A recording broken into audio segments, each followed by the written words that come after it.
آیا حضور علیہ السلام نے انت صاحبی فی الغار و صاحبی علی الحوض، اے ابو بکر تم غار میں بھی میرے ساتھی ہو اور حوض کوثر میں بھی میرے ساتھی ہو۔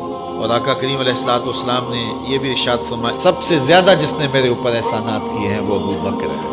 حضور نے فرمایا کسی کے مال نے مجھے اتنا نفع نہیں دیا جتنا ابو بکر کے مال نے دیا، جتنا ابو بکر کے مال نے دین کو، اسلام کو، میرے کاز کو نفع دیا ہے، میرے حضور نے فرمایا اتنا کسی کے مال نے نفع نہیں دیا۔ اللہ اکبر۔ فبکا ابو بکر، تو جب یہ بات حضور نے کہی تو ابو بکر رونے لگے۔ وقال ما انا و مالی الا لکا، حضور میں بھی آپ کا ہوں، مال بھی آپ کا ہے۔ اللہ اکبر۔ حضرت ابو بکر صدیق رضی اللہ تعالی عنہ نے حضور علیہ السلام کے ساتھ جو محبتوں کا ذکر کیا، اور پھر آقا کریم علیہ السلام نے ان کا جو اختصاص فرمایا۔ ایک خاتون آئی اور اس نے حضور سے کوئی مسئلہ پوچھا تو آقا کریم نے فرمایا پھر آ جانا۔ تو اس نے کہا اگر میں پھر آؤں اور آپ نہ ملیں، اس کا مطلب یہ تھا کہ آپ اس دنیا سے کوچ کر گئے ہوں، تو پھر تو فرمایا میں نہیں ملوں گا، ابو بکر تو ملے گا نا۔ تو علماء نے کہا یہ خلافت کی طرف اشارہ ہے۔ حضرت ابو بکر صدیق رضی اللہ تعالیٰ عنہ سے بہت زیادہ حضور پیار کرتے تھے، اور آقا کریم علیہ السلام نے اپنی زندگی میں 3 دن ان کو مصلی پہ کھڑا کیا ایام مرض میں، پھر 17 نمازیں حضور کی موجودگی میں حضرت ابو بکر صدیق نے پڑھی، پھر حضور کا وصال ہو گیا، اور یہ دردناک لمحے تھے حضور کے وصال کے۔ اللہ اکبر۔ صحابہ کے کلیجے جل گئے۔ حضرت عمر نے ہاتھ میں تلوار پکڑی اور ایسے کھڑے ہو گئے اور ایسے لہراتے تھے تلوار، اور کہتے تھے خبردار کسی نے کہا حضور کا انتقال ہو گیا میں گردن اتار دوں گا۔ کوئی وصال نہیں ہوا حضور کا، حضور تھوڑی دیر بعد اپنی حالت پہ آ جائیں گے، یہ سکتے کی کیفیت ہے۔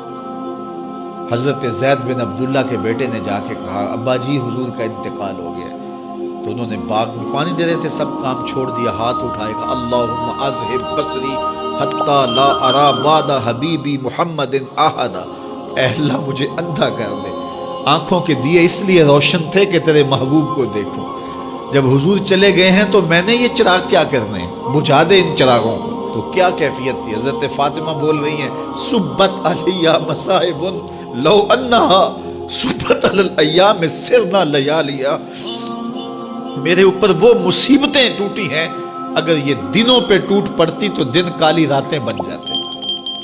تو تھوڑی خبر تھی حضور کا وصال۔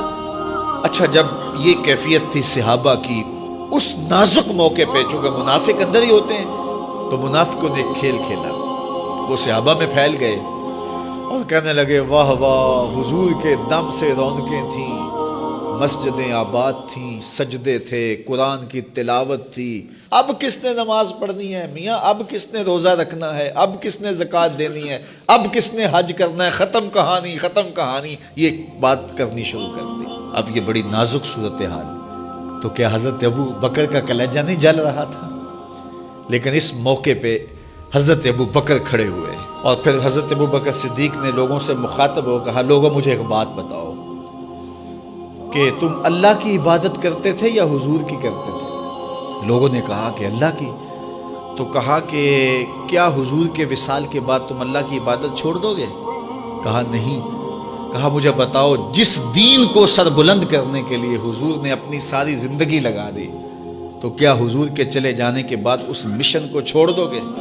لوگوں نے کہا نہیں۔ تو کہا پھر اٹھو اور نبی کے دین کا پرچم تام لو۔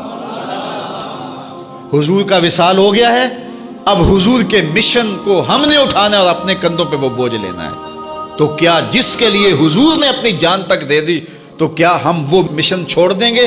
صحابہ کے اندر ہمت پیدا ہوئی، کہا کیوں چھوڑیں گے، ہم تو اٹھیں گے اور پہاڑوں سے بھی ٹکرا جائیں گے۔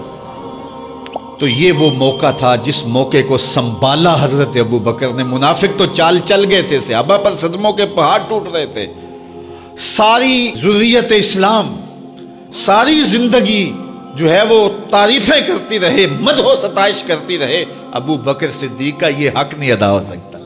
یہ احسان کیا ہے امت کے اوپر حضرت ابو بکر صدیق۔